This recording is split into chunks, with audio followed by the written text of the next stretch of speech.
Alright, Willie, this is not a routine, it's just a few moves for an ambitious card routine. You already have a very beautiful, ambitious card routine, but it's the sort of thing that you can never have enough.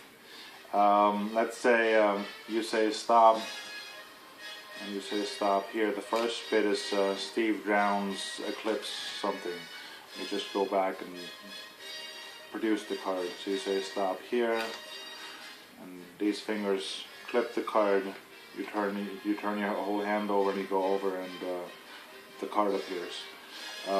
You don't have to necessarily use these are disjointed techniques. You don't have to use it for anything in particular. The other one is doing it in the context of an ambitious card routine.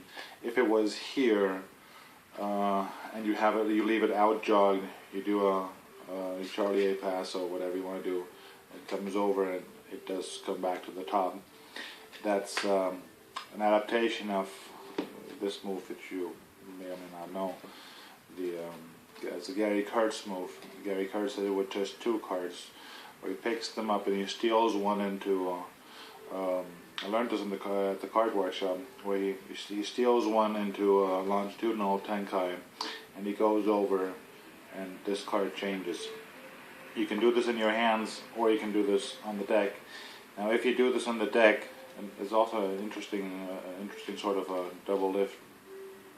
It looks okay, but anyhow, if you do it turning the face-up card face down, you can then do the steal.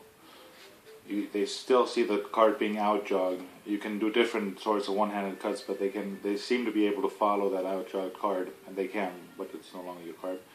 You just go over, and any way you want to reveal that this card is now gone to the top. I sort of like this, and the last thing I want to show you as far as ambitious card moves go is a bit on the Erdnase shift. So if the card goes in and you pick up a break with your pinky, you're really not in a position to do the Erdnase shift. So what I like to do is do this. You go over, and I'll go over this in a little bit more detail, and you transfer the break all around, and then you can do the Erdnase shift, because it's a fantastic little shift, but the break is very unusual, and that is held over here. So what you do is you put the card in the center. You pick up a card, you pick up a break above it as you normally would, and now you have to shift this break pretty much all around the deck until it arrives where you need it. And so the first shift is what you like to call a book break. I've never heard of this, but I think I know what you mean.